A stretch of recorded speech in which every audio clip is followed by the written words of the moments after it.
Now, the creationist solution to this is very simple. There was a flood 4,400 years ago that destroyed the world, and it would have wiped out everything. However, many trees can be uprooted, float around in a flood, and land and start growing again. I mean, don't they transplant bushes and trees all the time? So in a flood situation, Noah was in the ark for over a year. That does not mean every square inch of the world was flooded for an entire year. It just means, all we know is Noah was in the ark for a year. Certain sections of ground might have only been underwater for a month. The crust of the earth would be lifting and sinking, and there would be shuffling and water sliding back and forth, carrying sediments with it, lots of mud layers being laid down during this flood. So when I say the flood lasted a year, it's really technically more correct to say Noah was in the ark for a year. He hit bottom in the 7th month.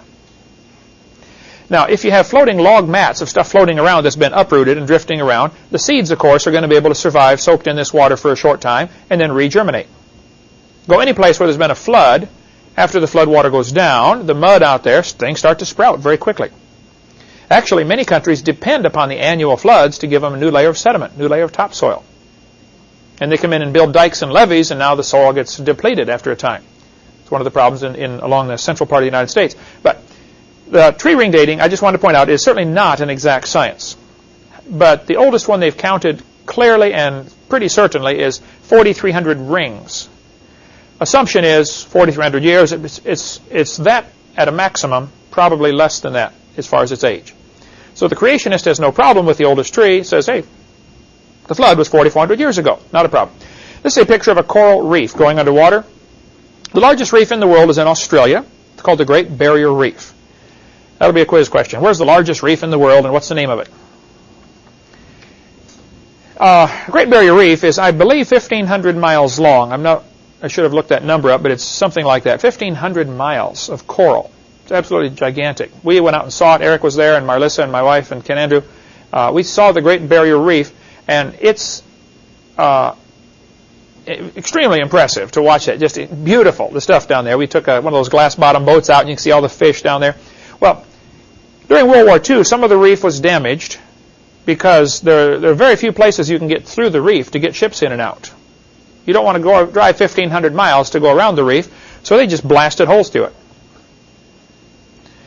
Now, based on the damage done to the reef, when they watched it regrow over the next 20 years, they did a study on this. They said the Great Barrier Reef is less than 4,200 years old.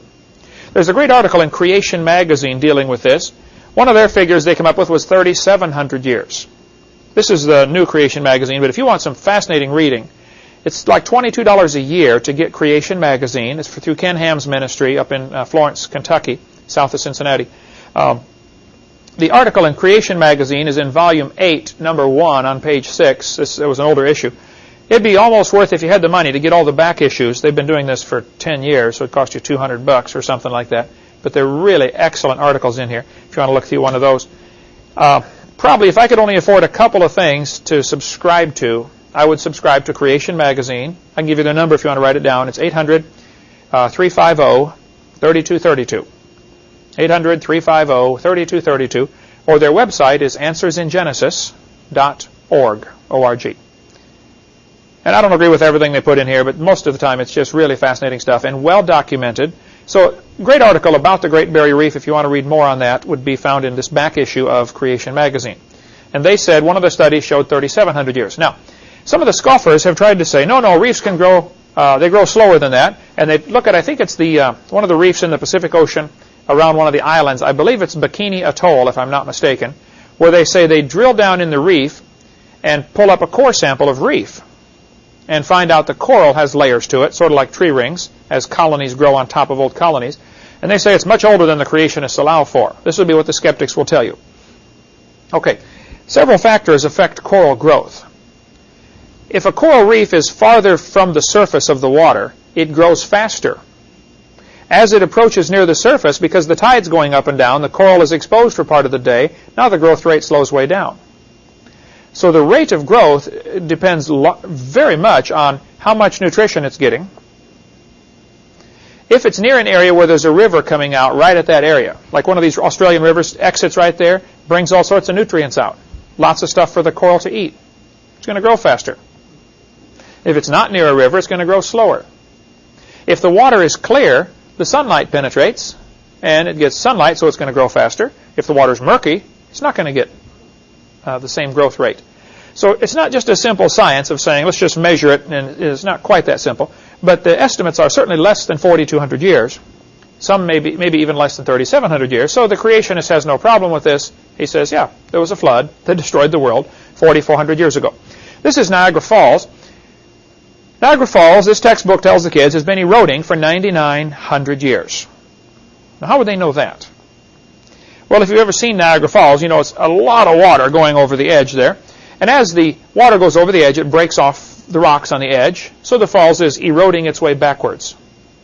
All waterfalls do this, depending on how hard the material is, and how much water goes over it, and how abrasive it is. If there's lots of stuff in the water, like sand and ice and tree stumps, it's more abrasive, it's tend to erode faster. But the Niagara Falls is breaking rocks off the edge. The indication, since it was first discovered and at least recorded by scientists up there, back in the 1700s, they marked where it was. It's been progressively moving backwards. The Niagara Falls Museum Guide says it's been going 4.7 feet a year. That's what's been observed for several hundred years. Now, that doesn't mean the erosion rate's always been the same, but if you get a several hundred-year average, that's something to consider. Okay? Now, Niagara Falls flows down into what's called the Niagara Gorge, a canyon at the bottom of the falls. It's absolute. You've been there, haven't you, Eric? Saw Niagara Falls? We went over in a helicopter, didn't we? That was amazing. Anybody else been there to Niagara Falls? Just, you can't imagine it. In 1930, I believe it was 1930, somewhere in there, they built a canal to drain the water off of the river to a hydroelectric plant. So the water has to flow through their turbines as it falls to produce electricity. Which means much or even sometimes all of the water can be channeled away and they dry up the waterfall, which stops erosion. But up until 1930, it was eroding 4.7 feet a year.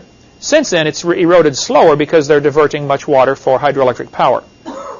They usually turn on the falls during tourist season, and for the rest of the year, they basically almost shut them down. They can divert the water to this hydroelectric plant. So they leave some going over for the tourist effect, you know. But they could, sometimes in real drought seasons, they'll have to use it all. Niagara, if you look at the Great Lakes, the 5 Great Lakes, they drain into each other. One fills up and spills over into the next one and spills over into the next one. This is the point where the Lake Erie spills over into, what's the lake above it, Ontario? Yes, Lake Ontario. So as it spills over, it runs through this little channel called the Niagara River, which is not very long. The right side, or the left side is Canada, the right side is New York. This town of Buffalo, New York is right there, and then Ontario, Canada on the other side. But Niagara Falls has moved back about 7.5 miles from where it started. You can tell where it started by the edge of the old cliff. It's moved back 7.5 miles. Now, the textbook here says it's been eroding for 9,900 years. Well, they get that number from taking, 7.5 miles divided by how fast it's moving back. Actually, they didn't do their math very well either. For this public school textbook, it should have been 8,400 years, not 9,900 years. If you take 7.5 miles times 5,280 feet in a mile divided by 4.7, you get 8,400 years. But what do you expect? It's a public school textbook. It's not accurate in lots of other places too. But the reason Niagara Falls is where it is because of the flood 4,400 years ago. Right after the flood was over, you would have 2 factors that you don't have today. You would have more water flowing over,